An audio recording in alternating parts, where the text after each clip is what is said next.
नमस्कार दोस्तों। तो कैसे हैं आप सब। आशा है कि आप सब बहुत अच्छे होंगे और अच्छे तरीके से अपनी तैयारी कर रहे होंगे। आज की जो क्लास हमारी होने वाली है उसमें हम करने वाले पॉलिटी जो भारतीय राज्य व्यवस्था है उसके महत्वपूर्ण 50%।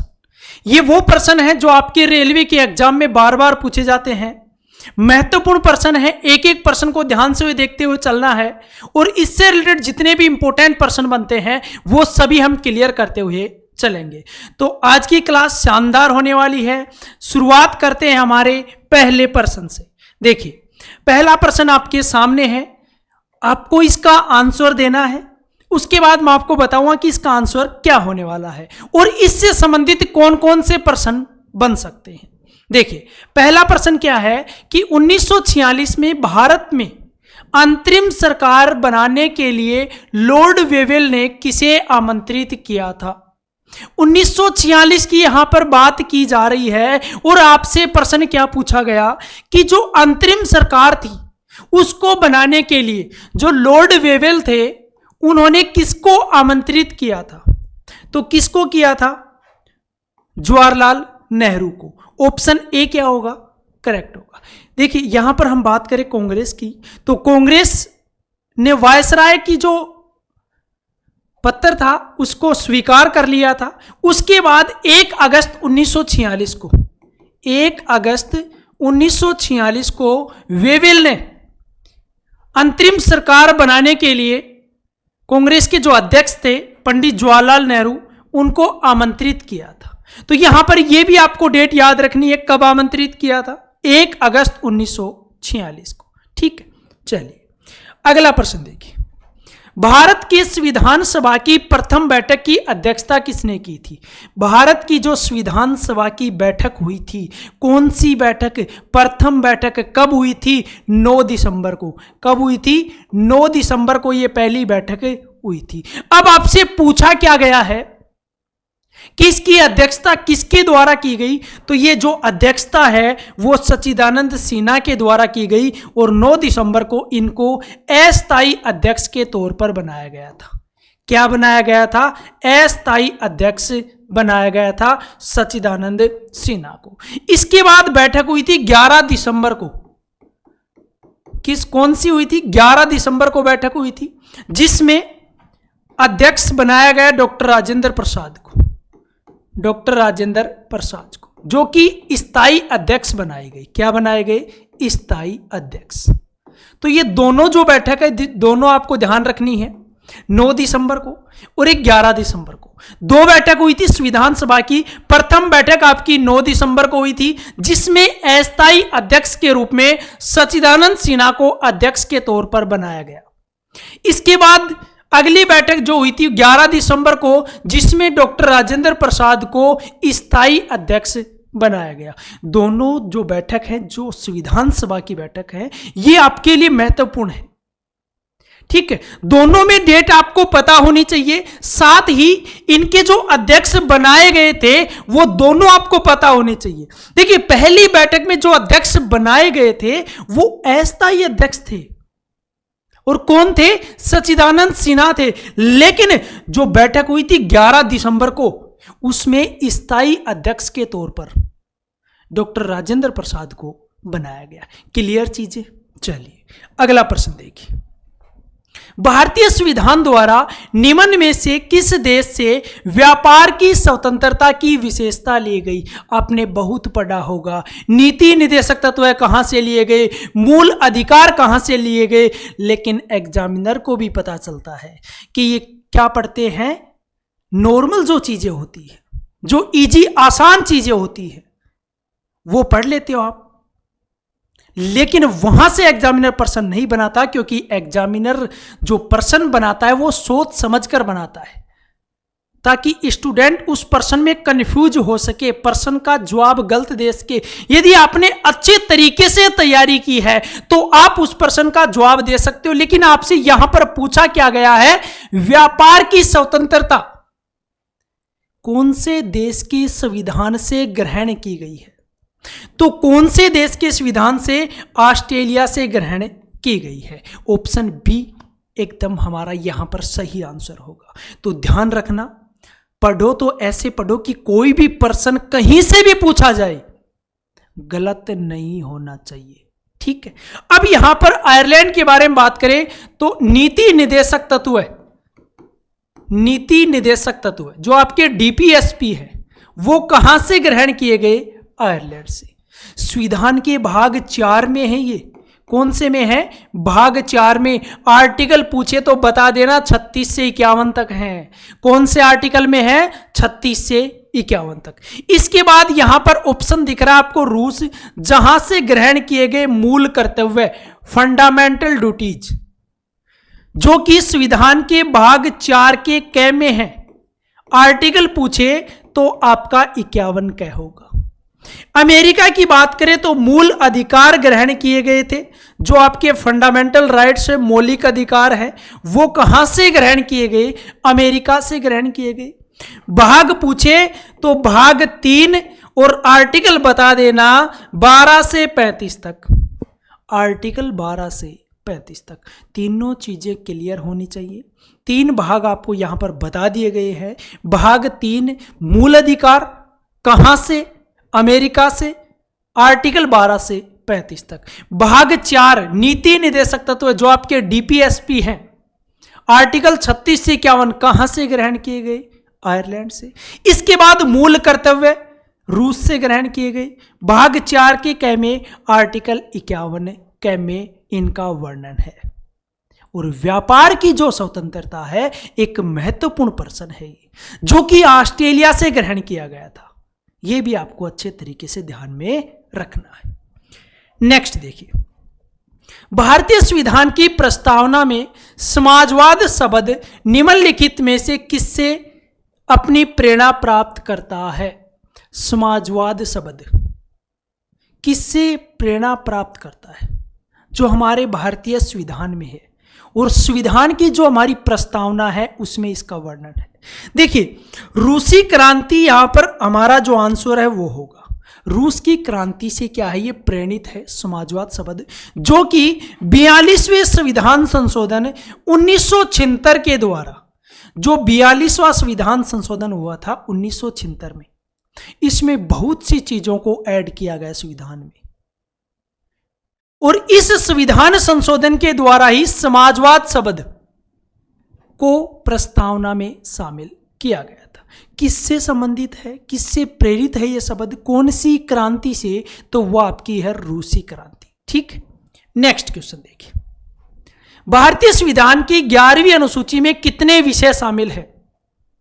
11वीं अनुसूची की हम बात कर रहे हैं। देखिए, अनुसूची शब्द जब हमारे दिमाग में आता है तो यही पॉइंट बनता है कि मूल संविधान में 8 थी, वर्तमान की बात करें तो वर्तमान में 12 है। कितनी है? 12। और यहां पर आपसे प्रश्न पूछा है 11वीं अनुसूची के बारे में, जो कि 73वें संविधान संशोधन 1992 के द्वारा ऐड की गई। 1992 के द्वारा ऐड की गई। किससे संबंधित है? पंचायती राज से संबंधित है। इसमें विषय है 29 अर्थात 29 विषय हैं, और यही हमसे पूछा है कि इसमें कितने सब्जेक्ट हैं? 29 सब्जेक्ट। इसी के साथ 12वीं अनुसूची की यदि हम बात करें तो वह 74वें संविधान संशोधन 1992 के द्वारा ऐड की गई। ये नगर पालिका नगर निगम से संबंधित है। कौन सी? 12वीं अनुसूची।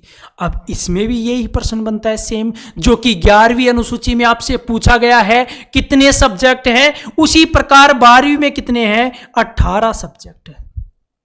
कितने विषय शामिल हैं 12वीं अनुसूची में? 18। और 11वीं ध्यान रखना कितने हैं? 29 सब्जेक्ट है। यहां पर देखिए, हम बात कर रहे थे मूल संविधान में 8 थी, वर्तमान में 12 है, तो 9, 10 और 11, 12 के बारे में हमने चर्चा कर ली।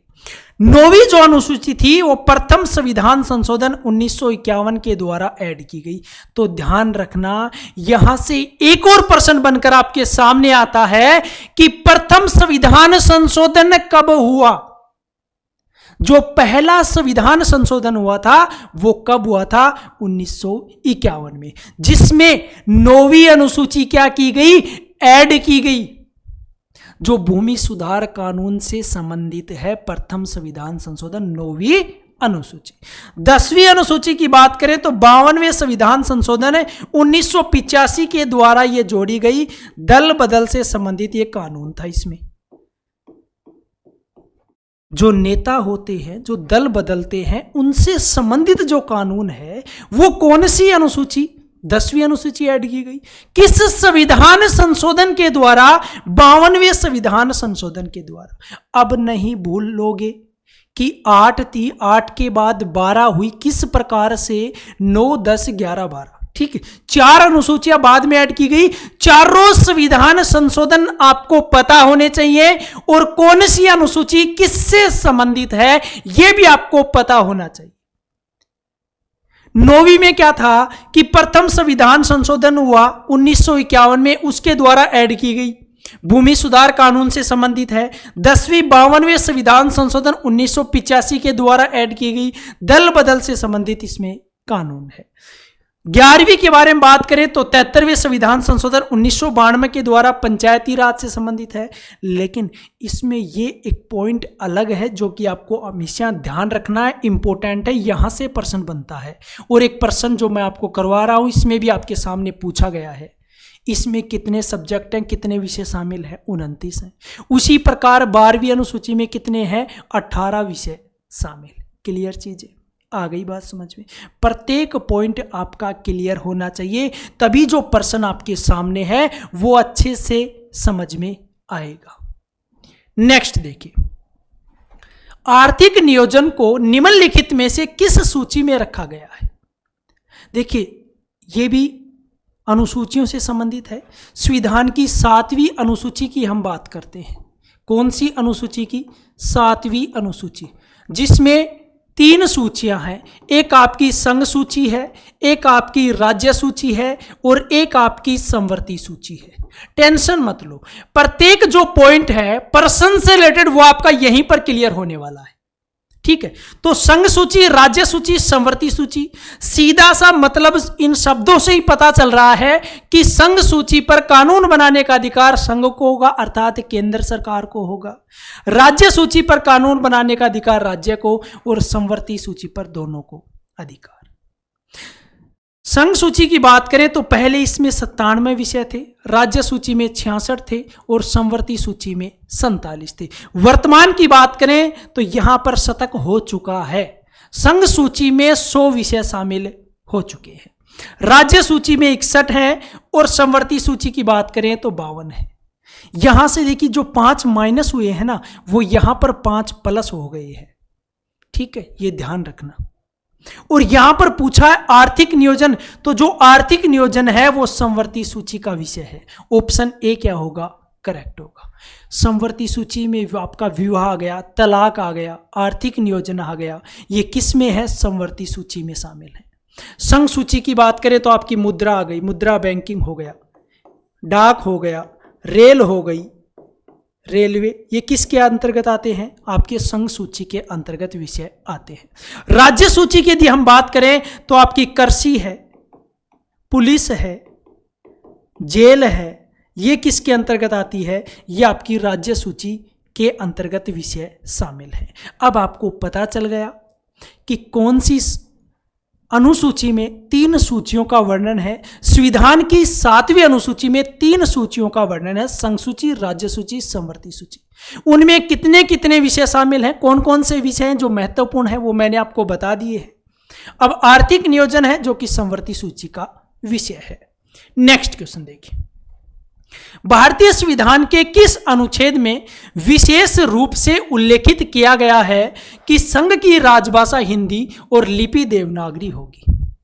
आर्टिकल से संबंधित प्रश्न आपके सामने है और आपसे अनुच्छेद पूछा है कि भारतीय संविधान का कौन सा अनुच्छेद है जिसमें यह साफ साफ लिखा गया है कि संघ की राजभाषा हिंदी होगी और लिपि क्या होगी, देवनागरी। तो वो कौन सा आर्टिकल है, वो आपका आर्टिकल है अनुच्छेद 343(1). ऑप्शन डी क्या होगा, करेक्ट होगा। अब यहां पर आपके सामने 3 और महत्वपूर्ण आर्टिकल दिए गए हैं। देखिए 395 के बारे में बात करें तो इसका निरसन हो चुका है, कहने का मतलब समाप्त हो चुका है। 51A के बारे में बात करें तो अभी हम बात कर रहे थे मूल कर्तव्य, जो कि आपके 51 है, ए में है, भाग 4 के, ठीक है, 4A बोल सकते हैं, कै बोल सकते हैं, ठीक है। इसके बाद आर्टिकल 80 की बात करें तो राज्यसभा। आर्टिकल 80 में क्या है? राज्यसभा। देखिए हमारे संविधान में संसद है और संसद द्विसदनीय व्यवस्था है जिसमें राज्यसभा भी है और लोकसभा भी है।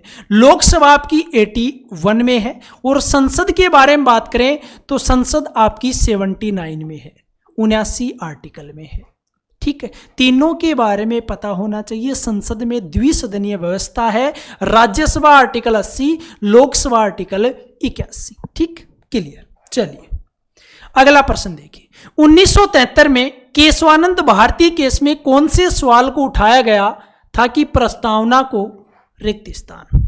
महत्वपूर्ण प्रश्न है, क्या है? इंपोर्टेंट प्रश्न है कि 1973 में जो केशवानंद भारती केस था उसमें एक सवाल को उठाया गया था और वो प्रस्तावना से संबंधित सवाल था। और क्या था उसमें कि प्रस्तावनाओं को पूरी तरह बदला जा सकता है, ये सवाल नहीं था। प्रस्तावना में धाराओं में विभाजित किया जा सकता है, ये भी नहीं था। संशोधित किया जा सकता है, ये था आपका ऑप्शन सी। देखिए 1973 का जो केशवानंद भारती केस था उसमें यह सवाल सामने आया था सुप्रीम कोर्ट के कि प्रस्तावना को संशोधित किया जा सकता है या नहीं किया जा सकता। तो इसमें निर्णय क्या निकल कर आया वो आपको पता होना चाहिए। सुप्रीम कोर्ट ने कहा कि जो प्रस्तावना है वो संविधान का भाग है। किसका भाग है? संविधान का भाग है। और संविधान का भाग है तो इसमें संशोधन किया जा सकता है। और आर्टिकल जो आपका 368 है उसके तहत इसमें संशोधन किया जा सकता है। तो ध्यान रखना, यदि आपसे एग्जाम में प्रश्न इस प्रकार से भी पूछा जाए कि क्या प्रस्तावना में संशोधन किया जा सकता है, तो जी हाँ किया जा सकता है। कौन से केस में ऐसा निर्णय आया? 1973 का जो केशवानंद भारती केस था उसमें इस प्रकार का निर्णय निकल कर आया था कि जो प्रस्तावना है वो संविधान का भाग है और उसमें संशोधन किया जा सकता है। और जो आपका आर्टिकल 368 है उसके तहत इसमें संशोधन किया जा सकता है, ठीक है। चलिए अगला प्रश्न देखिए, भारतीय संविधान में मूल अधिकार के रूप में वर्णित लोक नियोजन के विषय में अवसर की समानता संविधान के किस अनुच्छेद में दी गई है? देखिए यहां पर बात हुई है मौलिक अधिकारों की। तो मौलिक अधिकारों के बारे में मैंने बताया अमेरिका से लिए गए हैं, न्यायालय में परिवर्तनीय है अर्थात न्यायालय में वाद योग्य है। यदि आपके मौलिक अधिकारों का उल्लंघन हो रहे हैं तो आप सुप्रीम कोर्ट जा सकते हैं, ठीक है। और यहां पर मौलिक अधिकार आपके भाग 3 में है, संविधान के 12 से 35 तक हैं, अमेरिका से लिए गए थे। और इसमें जो पहला आपका अधिकार है वो है समानता का अधिकार। और ये समानता का अधिकार एग्जामिनर को इतना पसंद आ रहा है कि यहां से प्रश्न पूछा जाता है, लेकिन हर बार अलग तरीके से। किस प्रकार से? भी इस प्रकार से प्रश्न पूछा गया कि समानता के अधिकार के अंतर्गत कितने आर्टिकल आते हैं। तो समानता के अधिकार के अंतर्गत आते हैं 14 से 18, 5 आर्टिकल हो गए। और आपसे यहां पर पूछा क्या है कि लोक नियोजन के विषय में अवसर की समानता, वो आपका आर्टिकल 16 है।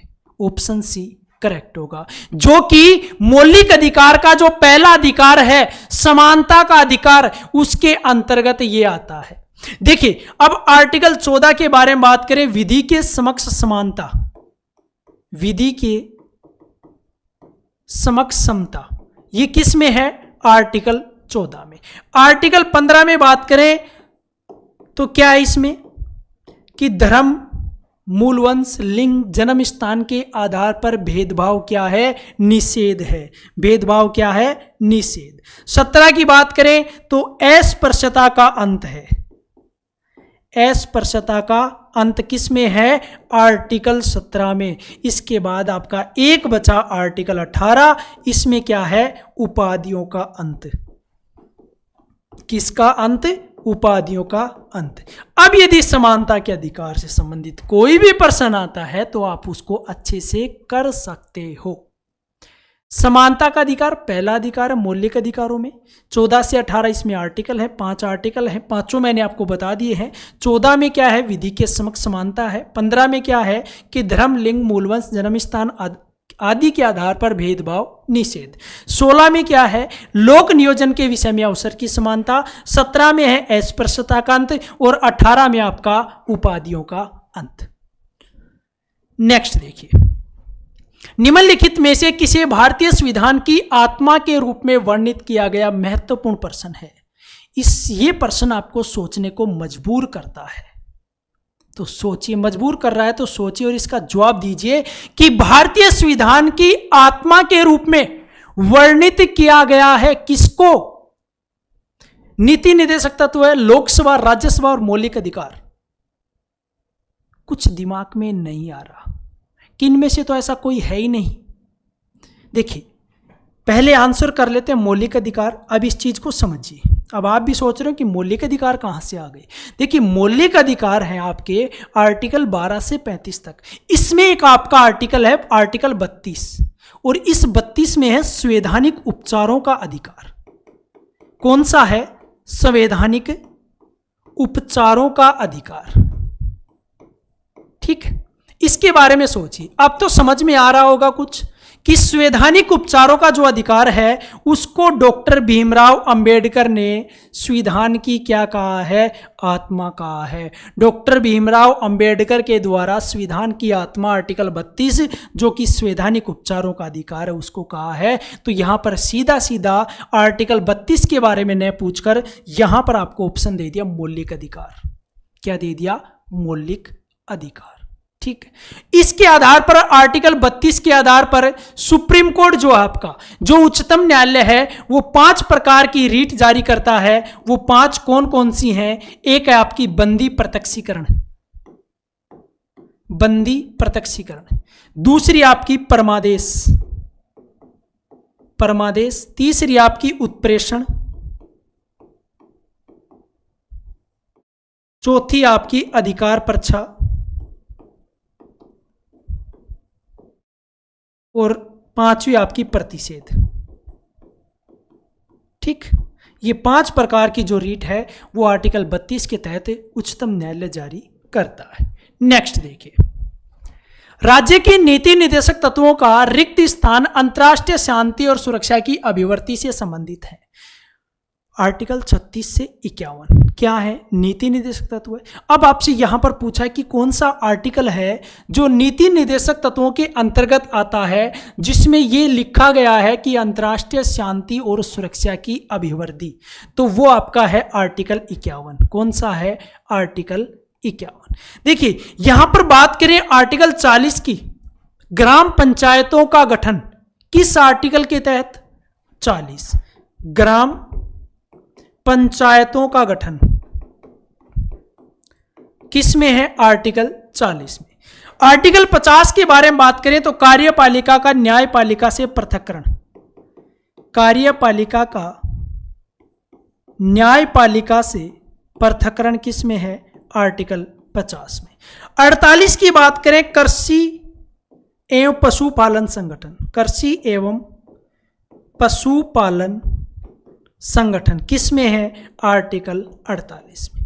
महत्वपूर्ण आर्टिकल है, चारों के चारों आपको ध्यान रखने हैं। 51 में क्या है? अंतर्राष्ट्रीय शांति और सुरक्षा की अभिवृद्धि। 40 में क्या है? ग्राम पंचायतों का गठन है। आर्टिकल 50 क्या कहता है? कार्यपालिका का न्यायपालिका से पृथक्करण। और आर्टिकल 48 में है कृषि एवं पशुपालन संगठन। क्लियर चीजें? चलिए अगला प्रश्न देखिए, भारतीय संविधान का कौन सा अनुच्छेद संघ की कार्यपालिका शक्तियों से संबंधित है? संघ की कार्यपालिका शक्तियों से संबंधित कौन सा आपका आर्टिकल है? तो आपका आर्टिकल 53, ऑप्शन सी करेक्ट होगा। ठीक है, इसके बाद देखिए इसमें आर्टिकल 54 में क्या है? राष्ट्रपति का जो निर्वाचक मंडल है, राष्ट्रपति का निर्वाचक मंडल वो किस में है? 54 में। निर्वाचक मंडल में कौन कौन सम्मिलित होगा? संसद के दोनों सदनों के निर्वाचित सदस्य है, राज्य विधानसभाओं के निर्वाचित सदस्य है, और दिल्ली और पुडुचेरी विधानसभा के निर्वाचित सदस्य राष्ट्रपति के चुनाव में भाग लेते हैं। आर्टिकल 55 में है निर्वाचन पद्धति। क्या है? निर्वाचन पद्धति कि राष्ट्रपति का जो चुनाव है वो किस प्रकार से होगा, एकल संक्रमणीय मत प्रणाली के द्वारा अप्रत्यक्ष रूप से गुप्त मतदान होगा। ये किस आर्टिकल में है, आर्टिकल 55 में। 53 में क्या था कि संघ की कार्यपालिका शक्तियां, ठीक है। इसके बाद आर्टिकल 51 जिससे संबंधित अभी हमने प्रश्न किया था, अंतर्राष्ट्रीय शांति और सुरक्षा की अभिवृद्धि, ये किस में है, आर्टिकल 51 में। देखिए अगला प्रश्न देखिए, निम्नलिखित में से किसे भारत के राष्ट्रपति द्वारा नियुक्त नहीं किया जाता है। 4 ऑप्शन आपके सामने है, इनमें से एक ऐसा ऑप्शन है जो भारत के राष्ट्रपति के द्वारा नियुक्त नहीं किया जाता। अब देखिए सबसे पहले आपका है उच्च न्यायालय के न्यायाधीश। जो उच्च न्यायालय के न्यायाधीश हैं, क्या वो राष्ट्रपति नियुक्त करता है? जी हां। आर्टिकल की बात करें तो आपका आता है 217। कौन सा है? 217। भारत का मुख्य न्यायाधीश की नियुक्ति कौन करता है? राष्ट्रपति, आर्टिकल 124। राज्यों के राज्यपाल की नियुक्ति कौन करता है? राष्ट्रपति, आर्टिकल 155 के तहत। लेकिन राज्यों के मुख्यमंत्री की जो नियुक्ति है वो कौन करता है? राज्यपाल करता है, ये ध्यान रखना। तो यहां पर हमारा जो आंसर है वो क्या होगा? डी होगा। जो राज्यों के मुख्यमंत्री हैं उनकी नियुक्ति राज्यपाल करता है। बाकी जो मैंने आपको बताए हैं, मुख्य न्यायाधीश हो गया, राज्यों के राज्यपाल हो गया, इनकी जो नियुक्ति है वो राष्ट्रपति के द्वारा की जाती है। कौन से आर्टिकल के तहत की जाती है ये भी मैंने आपको बता दिया है। तो क्लियर चीजें। तो चलिए अगले प्रश्न देखिए। अगला प्रश्न है कि भारत के राष्ट्रपति बनने से पहले निम्न में से किसे भारत रत्न पुरस्कार से सम्मानित किया गया था? राष्ट्रपति बनने से पहले भारत रत्न पुरस्कार से सम्मानित किनको किया गया? Doctor Sarvepalli Radhakrishnan. Option A क्या होगा? करेक्ट होगा। देखिए डॉक्टर सर्वपल्ली राधाकृष्णन को भारत के सर्वोच्च सम्मान भारत रत्न से सम्मानित किया गया 1954 में। कब? 1954 में। और ये भारत के राष्ट्रपति बने 1967 में। कब बने? 1967 में। ठीक है। देखिए ये तो हमारे ऑप्शन में था, तब हमने ये कर लिया आंसर। लेकिन एक और ऐसे व्यक्ति हैं, doctor APJ Abdul Kalam. Doctor APJ Abdul Kalam, इनको भी भारत रत्न दिया गया था 1995 में। और ये राष्ट्रपति बने थे 2002 से 2007 तक, ये भारत के राष्ट्रपति के पद पर रहे थे। तो ध्यान रखना, ये भी आपको ऑप्शन में मिल सकता है। और तीसरा ऑप्शन मिल सकता है उपरोक्त दोनों। तो दोनों आपको सही करने हैं। इनको भी राष्ट्रपति बनने से पहले ही भारत रत्न, जो देश का सर्वोच्च सम्मान, नागरिक सम्मान है भारत रत्न, उससे सम्मानित किया गया था। ठीक है। चलिए अगला प्रश्न देखिए। भारत में उपराष्ट्रपति के चुनाव से संबंधित किसी भी विवाद पर निर्णय कौन लेता है? देखिए राष्ट्रपति हो या उपराष्ट्रपति, उसके चुनाव से संबंधित यदि कोई भी विवाद पैदा होता है तो उस विवाद की जो जांच है वो उच्चतम न्यायालय करता है। ऑप्शन ए क्या होगा? करेक्ट। आर्टिकल की बात करें तो 71 के तहत। किसके तहत? 71 के तहत। देखिए राष्ट्रपति या उपराष्ट्रपति का चुनाव होता है और उनके चुनाव में यदि कोई विवाद उत्पन्न होता है तो उसकी जो जांच है वो सिर्फ और सिर्फ ओनली उच्चतम न्यायालय कौन करता है? केवल सुप्रीम कोर्ट उसकी जांच करता है और किसी की हिम्मत नहीं है उसकी जांच करने की। ठीक है। आर्टिकल 71 के तहत जांच करता है। नेक्स्ट देखिए, किस विधि अधिकारी के पास संसद के दोनों सदनों में बोलने का अधिकार है? कौन सा एक ऐसा विधि अधिकारी है, कानूनी अधिकारी है, जो संसद के दोनों सदनों में बोल सकता है? देखिए संसद के दोनों सदनों में बोल सकता है, भाग भी ले सकता है। आपका काम मैं आसान कर देता हूं, भाग भी ले सकता है लेकिन मतदान नहीं कर सकता। क्या नहीं कर सकता? मतदान नहीं कर सकता। तो वो आपका है महान्यायवादी। ऑप्शन बी करेक्ट होगा, जिनको हम बोलते हैं अटॉर्नी जनरल। क्या बोलते हैं? Attorney general. अब बात आती है आर्टिकल की, तो महान्यायवादी है भारत के संविधान के आर्टिकल 76 में इसका वर्णन है। जो महान्यायवादी है ये संसद के किसी भी सदन में भाग ले सकता है, बोल सकता है, लेकिन मतदान नहीं कर सकता है। ठीक है, चलिए अगला प्रश्न देखिए। किसी भी विधेयक को धन विधेयक घोषित करने का निर्णय कौन लेता है? कोई भी विधेयक है उसको धन विधेयक घोषित करने का जो निर्णय है वो कौन लेता है? लोकसभा अध्यक्ष। कौन लेता है? लोकसभा अध्यक्ष। ऑप्शन डी करेक्ट होगा। देखिए, लोकसभा अध्यक्ष से संबंधित एक और प्रश्न जो आपसे पूछा जाता है एग्जाम में, क्या है वो? कि राष्ट्रपति जो है वो राज्यसभा और लोकसभा का जो अधिवेशन बुलाता है, संयुक्त अधिवेशन, उस संयुक्त अधिवेशन की जो अध्यक्षता है वो भी कौन करता है? लोकसभा अध्यक्ष। ये हमेशा डाउट रहता है कि बुलाता कौन है? राष्ट्रपति, लेकिन वहां पर अध्यक्षता कौन करेगा? लोकसभा अध्यक्ष करेगा। ये बात जरूर ध्यान रख लेना, ठीक है। नेक्स्ट देखिए, राज्यसभा के महासचिव की नियुक्ति निम्न में से किसके द्वारा की जाती है? राज्यसभा का जो महासचिव होता है वो राज्यसभा का प्रशासनिक प्रमुख होता है। ये पॉइंट ध्यान रखना। राज्यसभा का महासचिव राज्यसभा का क्या होता है? प्रशासनिक प्रमुख होता है। लेकिन प्रश्न क्या पूछा गया है कि उसकी नियुक्ति कौन करता है? तो उसकी नियुक्ति करता है राज्यसभा का सभापति। ऑप्शन ए क्या होगा? करेक्ट। और राज्यसभा का सभापति कौन होता है? उपराष्ट्रपति। ठीक है, तो यहां पर आपको उपराष्ट्रपति भी ऑप्शन में मिल सकता है।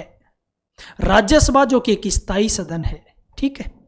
नेक्स्ट देखिए, भारतीय संविधान का कौन सा अनुच्छेद संसद में राष्ट्रपति के विशेष अभिभाषण से संबंधित है? संसद में राष्ट्रपति का जो विशेष अभिभाषण है वो भारतीय संविधान के कौन से आर्टिकल से संबंधित है? तो वो आपका आर्टिकल है 87। कौन सा है? 87। ऑप्शन सी करेक्ट होगा। देखिए, आर्टिकल 79 की यदि हम बात करें तो अभी मैंने बताया था संसद क्या है? संसद। 80 में आपकी राज्यसभा है और लोकसभा आपकी 81 में, ठीक है। इसके बाद 85 आता है जो कि इंपॉर्टेंट है। संसद का 17वां और विघटन किस आर्टिकल के तहत? आर्टिकल 85 के अंतर्गत आता है, ठीक। चलिए अगला प्रश्न देखिए, भारतीय संविधान के अंतर्गत वैधानिक सत्ता का अधिकार किसे प्राप्त है? जो हमारा संविधान है उसके अनुसार जो वैधानिक सत्ता है उसका जो अधिकार है वो किसको प्राप्त है? संसद को प्राप्त है। देखिए, संसद जो है ना वो हमारा संवैधानिक निकाय है और संसद में द्विसदनीय व्यवस्था है। इसीलिए जो वैधानिक सत्ता का अधिकार है वो किसके पास है? संसद के पास है। अगला प्रश्न देखिए, भारतीय संविधान का कौन सा अनुच्छेद उच्च न्यायालयों के न्यायाधीशों द्वारा शपथ या प्रतिज्ञान से संबंधित है?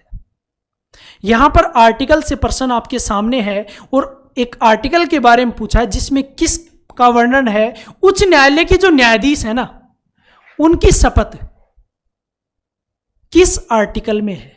तो किस में है? आर्टिकल 219 में। ऑप्शन बी करेक्ट होगा। उच्च न्यायालय के जो न्यायाधीश शपथ लेते हैं वो भारतीय संविधान के कौन से आर्टिकल में है? आर्टिकल 219 में। नेक्स्ट क्वेश्चन देखिए, भारत में किसी भी राज्य की सीमाओं को बदलने के लिए कौन अधिकृत है? देखिए, भारत में जो राज्य हैं उनकी जो सीमाएं हैं, उनके जो क्षेत्र हैं, देखिए इस चीज को समझिए, जो क्षेत्र है, सीमा है, नाम है,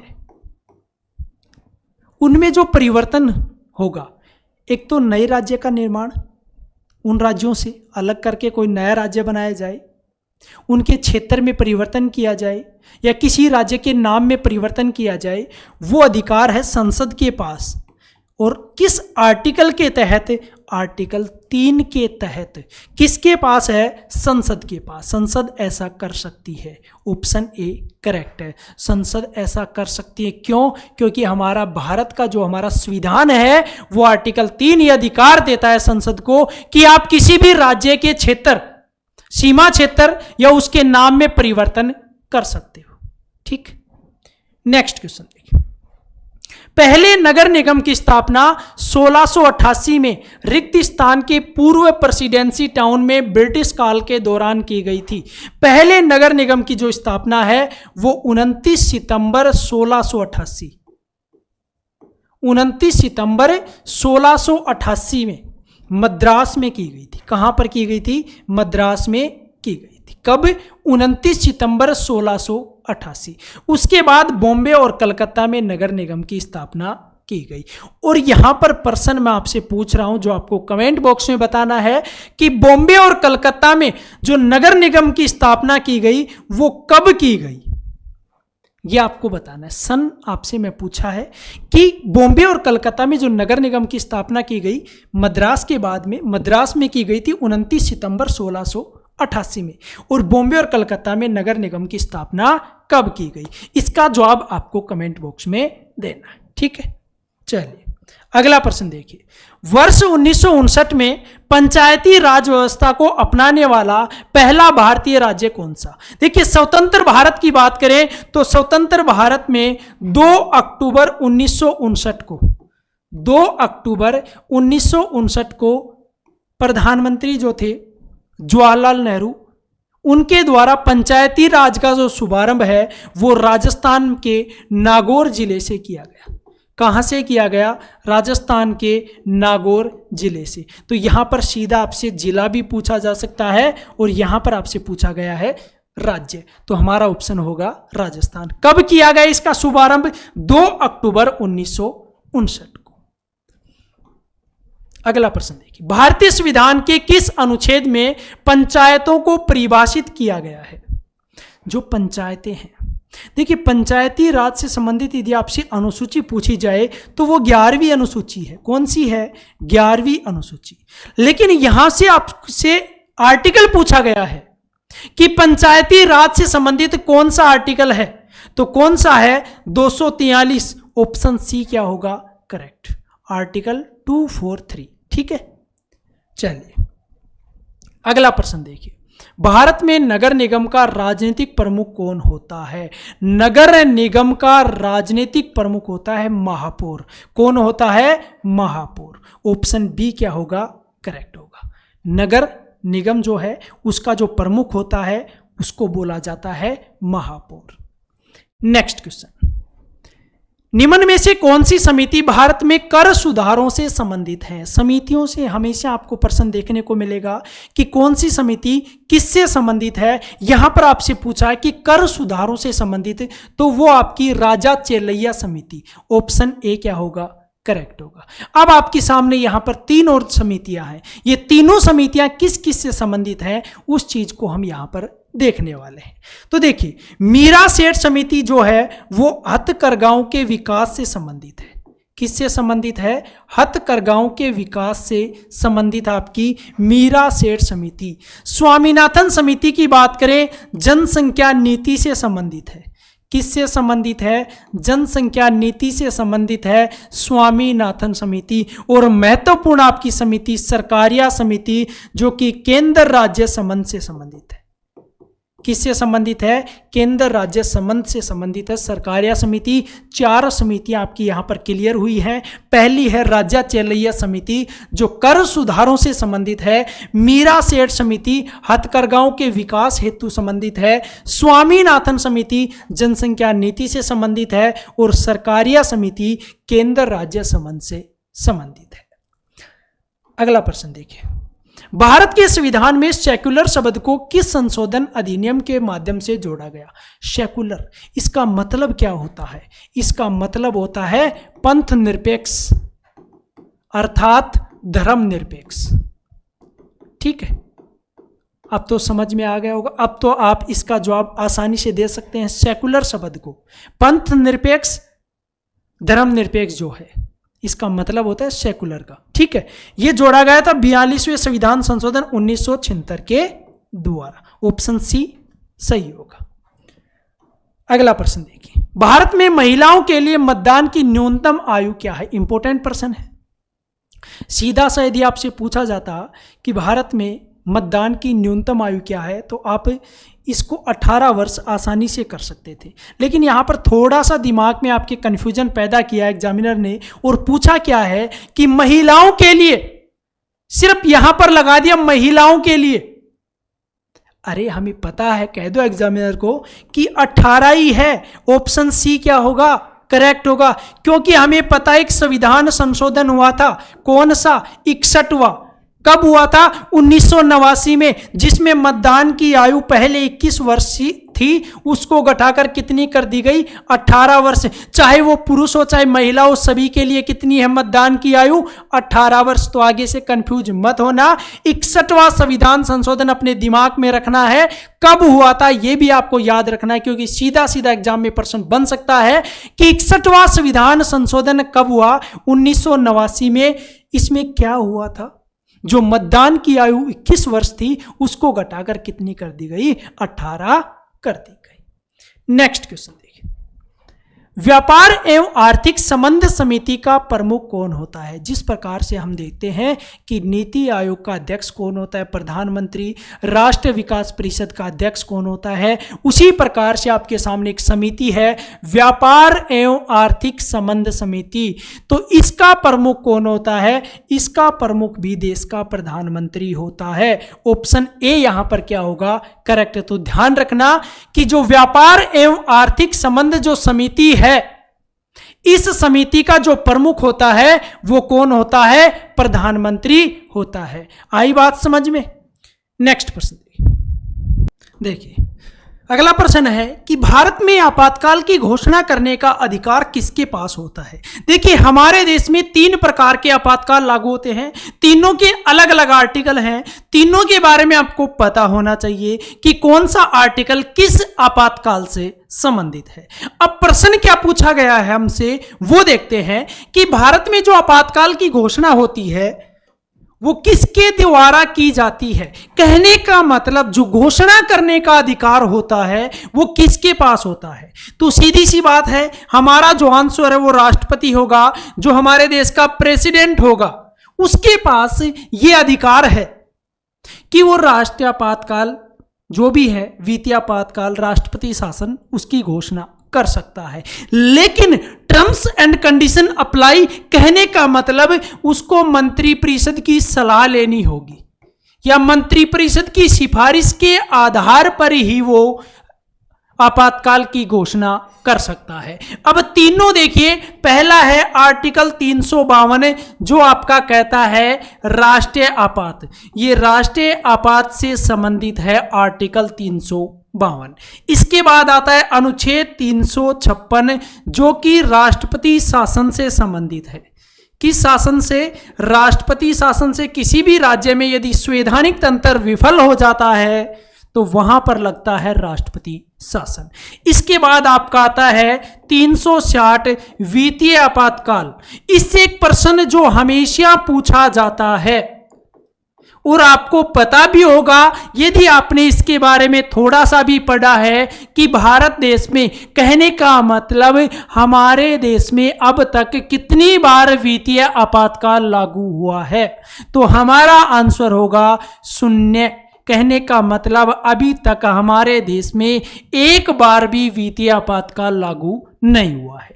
ठीक है, ये बात भी आपको ध्यान रखनी है। अब प्रश्न के ऊपर चलते हैं कि घोषणा करने का जो अधिकार है वो प्रेसिडेंट के पास है। ठीक है, लेकिन मंत्रिपरिषद की सिफारिश, ये जो लिखा रहता है ना, आप किसी भी एड में देखिए, किसी भी चीज में देखिए, terms T&C, terms and condition apply, तो वहां पर भी है कि मंत्रिपरिषद यदि सिफारिश करेगा तभी राष्ट्रपति उसकी घोषणा करता है। लेकिन यहां पर साफ साफ शब्दों में प्रश्न पूछा गया है, तभी हमने आंसर राष्ट्रपति लिखा है, और घोषणा करने का अधिकार तो राष्ट्रपति के पास ही होगा। आ गई बात समझ में? चलिए अगला प्रश्न देखिए, तेलुगु देशम पार्टी किस राज्य की राजनीतिक पार्टी है? देखिए, स्टेट वाइज आप हमारे देश में बहुत सी पार्टियां हैं जो खुद के स्टेट में फल फूल रही है, धीरे धीरे बाहर भी निकलती हैं या फिर उनका अस्तित्व धीरे धीरे समाप्त भी हो जाता है। यहां पर देखिए, हम तेलुगु देशम पार्टी की बात कर रहे हैं, किस राज्य से संबंधित है या कौन से राज्य की राजनीति पार्टी है? तो ये आपकी है आंध्र प्रदेश की। ऑप्शन ए क्या होगा? करेक्ट होगा। अब बात आती है कि तेलुगु देशम पार्टी की स्थापना कब हुई थी? तो देखिए, 29 मार्च 1982, 29 मार्च 1982 को तेलुगु देशम पार्टी की स्थापना हुई थी। किस राज्य से संबंधित है? आंध्र प्रदेश राज्य से संबंधित है। ठीक, नेक्स्ट देखिए, भारत सरकार ने प्रत्येक वर्ष 29 जून को किसकी याद में सांख्यिकी दिवस के रूप में घोषित किया था? देखिए डे और डेट कि ये डे कब मनाया जाता है, कौन सी डेट को मनाया जाता है, और एक पूछा जाता है किससे संबंधित है।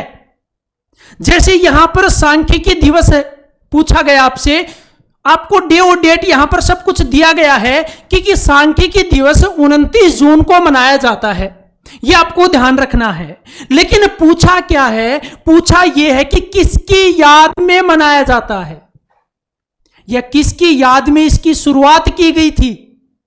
तो किसकी याद में? पीसी महालनोबिस, प्रशांत चंद्र महालनोबिस।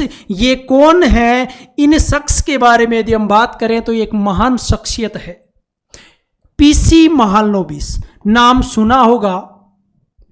इनके अनेक योगदान थे आर्थिक योजना के क्षेत्र में, इनके महत्वपूर्ण कार्य थे, इन्होंने महत्वपूर्ण योगदान दिया था, और उसी कार्यों और योगदान के सम्मान में 29 जून को हमारा देश प्रत्येक वर्ष सांख्यिकी दिवस के रूप में मनाता है। क्यों? क्योंकि इन्होंने जो पीसी महालनोबिस थे, इन्होंने सांख्यिकी क्षेत्र में महत्वपूर्ण योगदान दिया है, महत्वपूर्ण कार्य किए हैं, आर्थिक योजना के क्षेत्र में महत्वपूर्ण कार्य किए, योगदान दिया है, और उसी योगदान के सम्मान में 29 जून को सांख्यिकी दिवस के रूप में मनाया जाता है। ध्यान रखना, किसकी याद में? पीसी महालनोबिस की याद में। ठीक, नेक्स्ट देखिए, निम्नलिखित में से किसका संबंध केंद्र राज्य संबंधों से था? केंद्र राज्य संबंधों से। देखिए बहुत से आयोग आए हैं, लेकिन कि कोई ना कोई टॉपिक लेकर आए हैं, चाहे वो केंद्र राज्य संबंध हो, चाहे वो आर्थिक नीति से संबंधित हो, चाहे वो जनसंख्या नीति से संबंधित हो, किसी भी टॉपिक से संबंधित आयोग बनाया गया है, और वो आयोग आपके लिए महत्वपूर्ण हो जाता है। और ये आयोग जो केंद्र राज्य संबंध से संबंधित है, ये हमेशा एग्जाम में पूछा जाता है। बहुत बार एग्जाम में पूछा गया प्रश्न है कि केंद्र राज्य संबंध से संबंधित कौन सा आयोग है, तो आप तो इसका आंसर अच्छे से कर सकते हो, सरकारिया आयोग। कौन सा आयोग है? सरकारिया आयोग, ध्यान रख लेना। ठीक है, इसके बाद एक हम बात करें ठक्कर आयोग की, श्री कृष्ण आयोग की और मलीमत आयोग की। ठक्कर आयोग किससे संबंधित है? जो इंदिरा गांधी जी की हत्या हुई थी। किसकी हत्या हुई थी? इंदिरा गांधी जी की। उनकी हत्या की जांच हेतु ठक्कर आयोग बनाया गया था, या ठक्कर आयोग की नियुक्ति की गई थी इंदिरा गांधी जी की हत्या की जांच हेतु। ठीक, इसके बाद आता है आपका श्री कृष्ण आयोग। मुंबई में जो बम विस्फोट हुआ था, कहां पर? मुंबई में जो बम विस्फोट हुए थे, उन बम विस्फोट की जांच हेतु ये आयोग आया था सामने, श्री कृष्ण आयोग। और आपका मलीमत आयोग, जो कि न्याय प्रणाली में सुधार हेतु बनाया गया आयोग था, कौन सा? श्री मलीमत आयोग। 4 आयोग आपके सामने हैं, और चारों यहां पर आपको पता चल गए हैं कि कौन सा आयोग किससे संबंधित है। फिर से देख लीजिए, भूलना नहीं है। चारों आयोग आपको अच्छे से याद होने चाहिए, हर चीज पर आपकी अच्छे से पकड़ होनी चाहिए, तभी पेपर पर पकड़ कर पाओगे। ठीक है, यहां पर सरकारी आयोग जो कि प्रश्न में पूछा है, केंद्र राज्य संबंधों से संबंधित है। इसके बाद ठक्कर आयोग की यदि हम बात करें तो इंदिरा गांधी जी की जो हत्या हुई थी उसकी जांच हेतु इस आयोग को नियुक्त किया गया था, इस आयोग का गठन किया गया था। श्री कृष्ण आयोग मुंबई बम विस्फोट, जो मुंबई में बम विस्फोट हुआ था, उसकी जांच हेतु इसका गठन किया गया। मलीमत आयोग न्याय प्रणाली में सुधार हेतु मलीमत आयोग का गठन किया गया था। यह प्रश्न आपके एग्जाम में पूछा जा चुका है, केंद्र राज्य संबंधों से कौन सा आयोग संबंधित है। क्या पता हमें एग्जाम में श्री कृष्ण आयोग मिल जाए, ठक्कर आयोग मिल जाए, मलीमत आयोग मिल जाए। क्यों छोड़े हम इन पॉइंट को? तो एक एक जो पॉइंट है वो आपका क्लियर होना चाहिए, और हम यहां पर क्लियर करते हुए हर चीज आपके सामने रखने वाले। ठीक, अब देखिए अगला प्रश्न, स्वतंत्रता सेनानी देशबंधु चित्तरंजन दास का पेशा क्या था? चित्तरंजन दास के बारे में आपको अच्छे से पता होगा कि इन्होंने मोतीलाल नेहरू के साथ मिलकर, किसके साथ मिलकर? मोतीलाल नेहरू के साथ मिलकर 1923 में एक पार्टी की स्थापना की थी और उस पार्टी का नाम है स्वराज पार्टी। कौन सी है? स्वराज पार्टी। अब ये पेशे से क्या थे? ये थे वकील। क्या थे? वकील। ऑप्शन बी क्या होगा? करेक्ट होगा। पर्सन का आंसर आ चुका है। ठीक है, 1923 में मोतीलाल नेहरू और चित्तरंजन दास के द्वारा स्वराज पार्टी की स्थापना की गई थी। ठीक है, यह पॉइंट भी आपको ध्यान रखना है। अगला प्रश्न देखिए, भारत के संविधान की संसदीय सरकार की अवधारणा। देखिए, विदेशों से हमारे संविधान में अनेक स्रोत ग्रहण किए गए हैं कि मौलिक अधिकार कहां से ग्रहण किए गए, मूल कर्तव्य कहां से ग्रहण किए गए, नीति निर्देशक तत्व कहां से ग्रहण किए गए, विधि का शासन कहां से ग्रहण किया गया। इसी प्रकार से यह प्रश्न आपके सामने है कि संसदीय सरकार की अवधारणा कौन से देश से ग्रहण की गई? तो यह ग्रहण की गई आपकी इंग्लैंड से। ऑप्शन बी क्या होगा? करेक्ट होगा। देखिए, इंग्लैंड से तो ग्रहण की गई संसदीय सरकार की अवधारणा, साथ में ध्यान रखना है विधि का शासन। जो विधि का शासन है वो आपका कहां से ग्रहण किया गया है? इंग्लैंड से ग्रहण किया गया है। अमेरिका से बात करें तो आपके फंडामेंटल जो राइट्स हैं, जो मौलिक अधिकार हैं, वो ग्रहण किए गए हैं कहां से? अमेरिका से। बात करें फ्रांस से तो समानता और बंधुता, ये दो शब्द ग्रहण किए गए हैं फ्रांस से, समानता और बंधुत्व। ठीक है, जैसे आपके डीपीएसपी हो गए, नीति निर्देशक तत्व, आयरलैंड से हैं। रूस से आपके मौलिक कर्तव्य हैं। ठीक है, तो ये चीजें आपको पता होनी चाहिए कि कौन से देश के संविधान से कौन सा स्रोत ग्रहण किया गया है। आगे बात समझ में? चलिए अगला प्रश्न देखिए, निम्नलिखित में से कौन सा अनुच्छेद मानव के यातायात एवं बलात् श्रम के रोकथाम से संबंधित है? देखिए, मानव के दुर्व्यापार, बेगार और जो बाल श्रम है उसके रोकथाम से संबंधित कौन सा आर्टिकल है? तो वो आपका आर्टिकल 23। ऑप्शन सी क्या होगा? करेक्ट होगा। देखिए, आर्टिकल 23 संविधान के किस में आता है? भाग 3 में आता है। किस में आता है?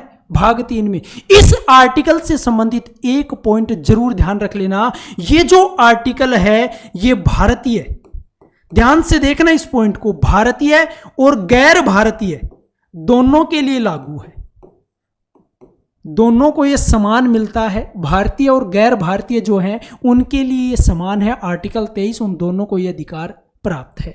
अब बात कर रहे थे कि आर्टिकल 23 भाग 3 में आता है, और भाग 3 में क्या है? अपने दिमाग पर जोर डालिए थोड़ा सा, और जोर डालोगे तो निकल कर आएगा मौलिक अधिकार है, जो कि अभी मैंने बताया था अमेरिका से ग्रहण किए गए थे, जो आर्टिकल 12 से 35 तक है।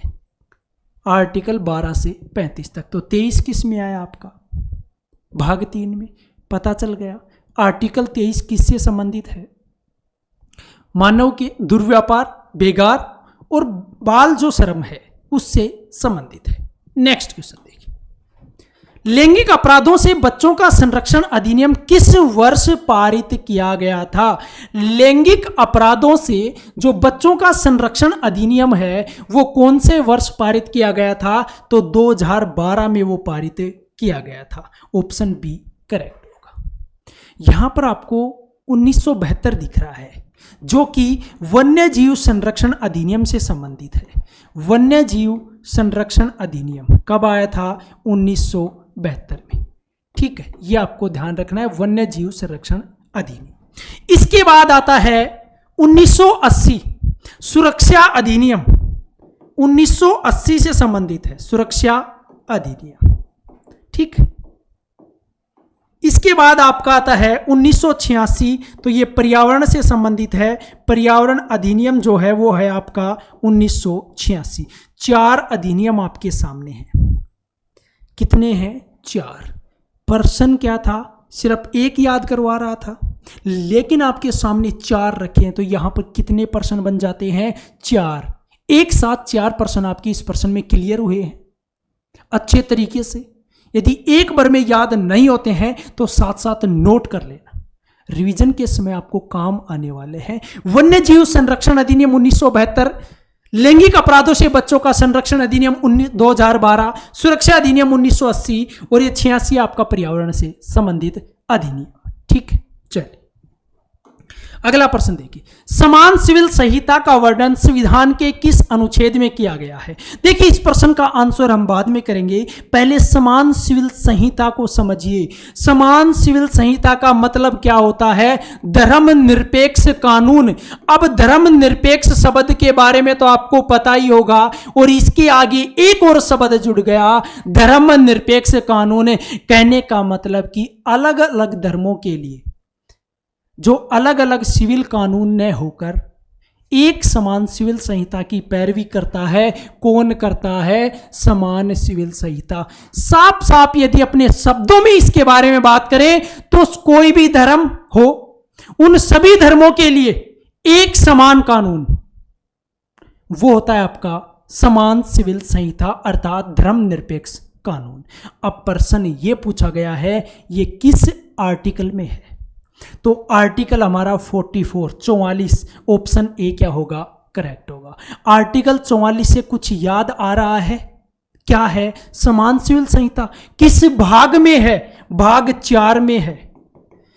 4 में क्या आपके डीपीएसपी नीति निर्देशक तत्व है जो आयरलैंड से ग्रहण किए गए हैं। साथ ही हम बात करें आर्टिकल की तो 36 से 51, देखिए 12 से 35 तक क्या थे? भाग 3 में मौलिक अधिकार थे। उसके बाद भाग 4 आया, उसमें थे 36 से 51 जिसमें है आपके डीपीएसपी, और उसी में आपका आर्टिकल 44 है जो समान सिविल संहिता से संबंधित है। कहने का मतलब धर्मनिरपेक्ष कानून से संबंधित है। अगला प्रश्न देखिए, भारत के नियंत्रक एवं महालेखा परीक्षक का सामान्य कार्यकाल कितने वर्ष का होता है? देखिए सामान्य कार्यकाल यहां पर लिखा गया है, इसका मतलब क्या होता है? देखिए वैसे सरकार इनका कार्यकाल बढ़ाती रहती है, लेकिन जो हमारे संविधान में इनका कार्यकाल लिखा गया है वो कितना है? सामान्य कार्यकाल वो कितना है? तो वो आपका 6 वर्ष। ऑप्शन डी क्या होगा? करेक्ट होगा। देखिए कैग की बात करें, नियंत्रक महालेखा परीक्षक अर्थात CAG, controller and auditor general. अब कैग के बारे में चर्चा की है तो पॉलिटी पढ़ रहे हैं तो ऐसा तो है नहीं कि आर्टिकल नहीं होना चाहिए, आर्टिकल यहां पर आना चाहिए। तो कैग है आपका आर्टिकल 148। पॉलिटी जो है हमारी, संविधान जो हमारा आर्टिकल के बिना क्या है? अधूरा है। तो कैग के बारे में जो आर्टिकल है, कैग से संबंधित जो आर्टिकल है वो आपका है आर्टिकल 148 148। ठीक है, नेक्स्ट देखिए, भारत की संसद के उच्च सदन के संबंध में निम्न में से कौन सा कथन सही है? देखिए भारत की संसद जो है उस जो द्विसदनीय है, एक आपका राज्यसभा एक आपका लोकसभा है। यहां पर पूछा है उच्च सदन, सीधा नाम नहीं दिया उच्च सदन। तो उच्च सदन कौन सा होता है? आपका राज्यसभा होता है। कौन सा होता है? राज्यसभा। ठीक, अब यह पूछा है कि राज्यसभा से संबंधित कौन सा पॉइंट गलत है या कौन सा पॉइंट सही है, यह पूछा है। तो पहला है यह कभी भी भंग नहीं हो सकता। हमें पहला ही पकड़ में आ गया और यही हमारा आंसर हो जाएगा। हमें 3 ऑप्शन जो है वो पढ़ने की आवश्यकता ही नहीं है, क्योंकि यहां पर पूछा है कि कौन सा सही है, हमें पहला मिल गया, पहला सही है। और ऐसा कोई ऑप्शन है नहीं कि उपरोक्त सभी या उपरोक्त दोनों। ठीक है, राज्यसभा के बारे में बात करें तो उपराष्ट्रपति जो होता है आपका, उपराष्ट्रपति, वो राज्यसभा का पदेन सभापति होता है। क्या होता है? पदेन सभापति। इसके सदस्यों का कार्यकाल 6 वर्ष होता है। कितना होता है? 6 वर्ष। राज्यसभा सदस्य बनने के लिए न्यूनतम जो आपकी उम्र होनी चाहिए वो 30 वर्ष होनी चाहिए। कितनी होनी चाहिए? 30 वर्ष। ठीक, नेक्स्ट देखिए, भारतीय संविधान के अनुसार निम्नलिखित में से किस मामले में कानून बनाने का अधिकार केंद्रीय विधायिका को है? देखिए संविधान की 7वीं अनुसूची से संबंधित यहां पर प्रश्न बना है। 7वीं अनुसूची में आपको 3 सूचियां दी गई हैं, एक केंद्र सूची, एक आपकी राज्य सूची और एक आपकी समवर्ती सूची। यदि आपने इनके बारे में अच्छे से पढ़ा है तो आप ये प्रश्न आसानी से कर सकते हो। देखिए अलग अलग विषय हैं, केंद्र सूची में अलग है, राज्य सूची में अलग है और समवर्ती सूची में अलग है। केंद्र सूची में जो विषय हैं उन पर कानून बनाने का अधिकार वो केंद्रीय विधायिका को है, और राज्य सूची में जो विषय हैं उन पर कानून बनाने का अधिकार राज्य विधायिका को है। लेकिन पूछा क्या गया है कि केंद्रीय विधायिका कानून बनाने का अधिकार इनमें से कौन से विषय पर है।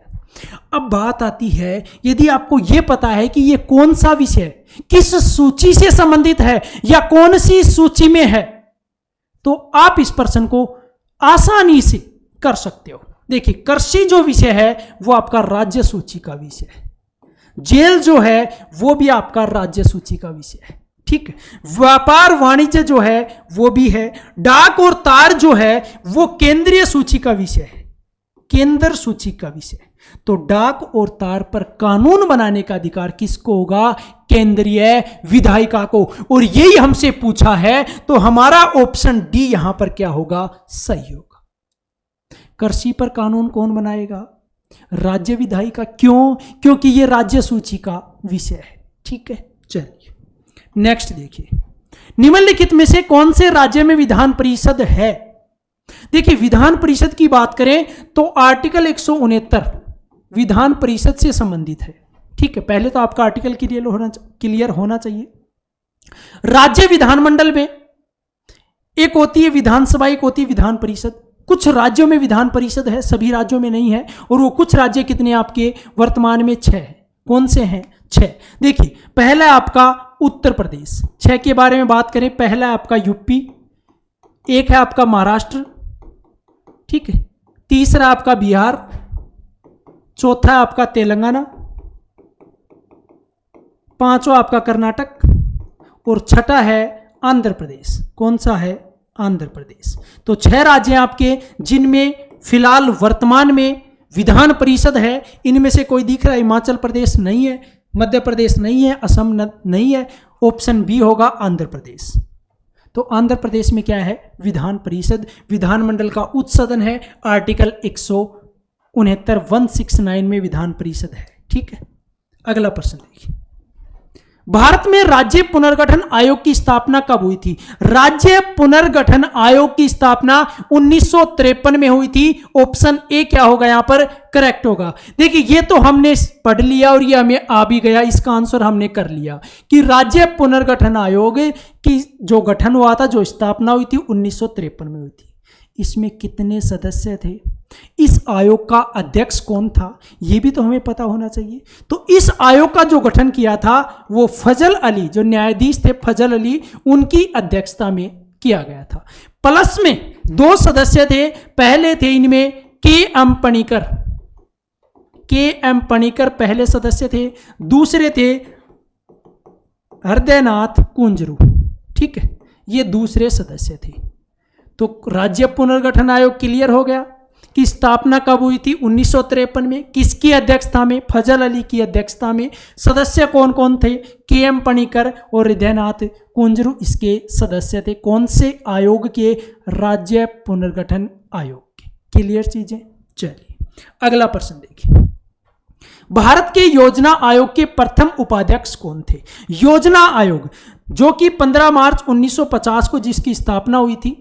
देखिए फिलहाल इसका अस्तित्व समाप्त हो चुका है, फिलहाल इसका अस्तित्व समाप्त हो चुका है। इसके स्थान पर आपको पता है एक संस्था आ चुकी है जिसका नाम है NITI Aayog, national institution for transforming India, राष्ट्रीय भारत परिवर्तन संस्थान। अब मैं यहां पर आपसे प्रश्न पूछ रहा हूं, नीति आयोग की जो स्थापना है वो कब हुई थी? कब हुई थी नीति आयोग की स्थापना? ठीक है। अब यहां पर प्रश्न क्या पूछा है कि योजना आयोग के प्रथम उपाध्यक्ष कौन थे? गुलजारी लाल नंदा। ऑप्शन सी यहां पर क्या होगा? करेक्ट होगा। देखिए जिस प्रकार से आपकी योजना आयोग का अस्तित्व फिलहाल खतरे में है, कहने का मतलब समाप्त हो चुका है, उसी प्रकार यदि आप मेहनत नहीं करोगे तो आपके समाज में जो आपका अस्तित्व है वो लगभग समाप्त हो जाएगा। ठीक है, तो अच्छे तरीके से मेहनत कीजिए, अपने को टाइम के अनुसार अपडेट करते रहिए, तभी आप समाज में रह सकते हैं, तभी आपकी समाज में वैल्यू है। ठीक है, नेक्स्ट क्वेश्चन देखिए। आपातकालीन या आपदाओं के मामलों में भारत सरकार द्वारा निम्न में से कौन सी निधि का उपयोग किया जा सकता है? देखिए, आकस्मिक मामलों में या आपातकाल के समय कौन सी ऐसी निधि है जिसमें भारत सरकार उपयोग कर सकती है? तो वो आपकी है आकस्मिक निधि। कौन सी है? आकस्मिक निधि, जिससे भारत सरकार आकस्मिक समय में या आपातकाल के समय उसका उपयोग कर सकती है। अब आर्टिकल की बात आती है तो आर्टिकल है 267, आर्टिकल 267 में है आकस्मिक निधि। ठीक है, नेक्स्ट देखिए, भारत में राष्ट्रीय एकता दिवस 31 अक्टूबर को किसके जन्म दिवस के अवसर पर मनाया जाता है? पहला प्रश्न यहां पर आपका क्लियर होता है, राष्ट्रीय एकता दिवस कब मनाया जाता है? 31 अक्टूबर को। किसके जन्म दिवस के अवसर पर? सरदार वल्लभ भाई पटेल के जन्म दिवस के अवसर पर मनाया जाता है एकता दिवस। कब? राष्ट्रीय एकता दिवस 31 अक्टूबर को। देखिए, यहां पर हम बात करें अटल बिहारी वाजपेयी, तो इनका जन्म दिवस है 25 दिसंबर। कब है? 25 दिसंबर। और इनके जन्म दिवस को सुशासन दिवस के रूप में मनाया जाता है। किस रूप में? सुशासन दिवस के रूप में मनाया जाता है। बात करें जवाहरलाल नेहरू, इनका जन्म दिवस है 14 नवंबर, जिसको बाल दिवस के रूप में मनाया जाता है। किस दिवस के रूप में? बाल दिवस के रूप में। और नवंबर की बात आई है तो एक महत्वपूर्ण डे है 26 नवंबर।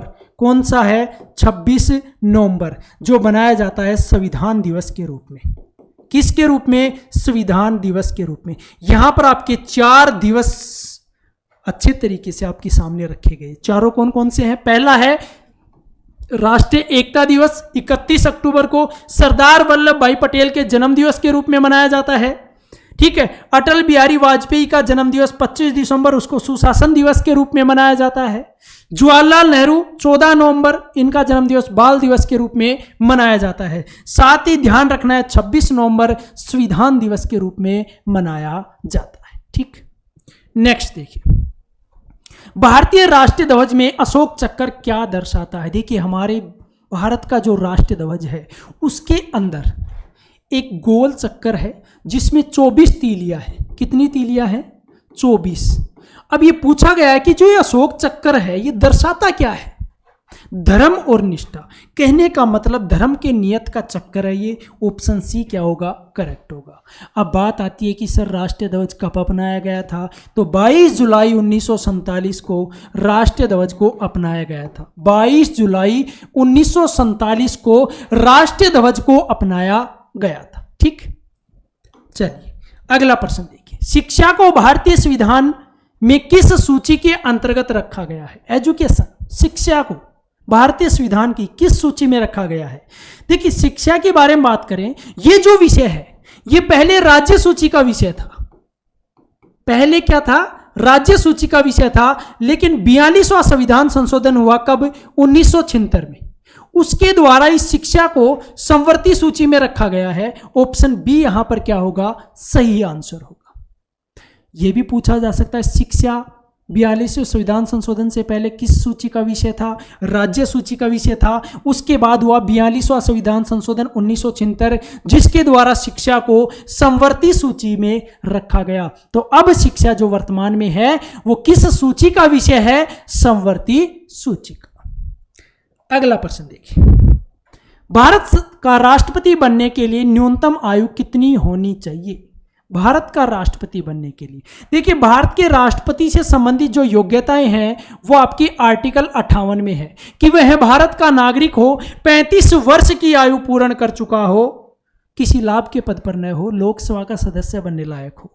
ये होती है भारत के राष्ट्रपति बनने के लिए योग्यताएं, जो कि आपके आर्टिकल 58 में। वैसे 50 प्रस्तावक 50 अनुमोदक भी आवश्यक हैं, लेकिन हम बात कर रहे हैं योग्यताओं की आर्टिकल 58 के अंतर्गत, और प्रश्न का आंसर होगा 35 वर्ष। ठीक है, तो ये थे आज के हमारे महत्वपूर्ण प्रश्न।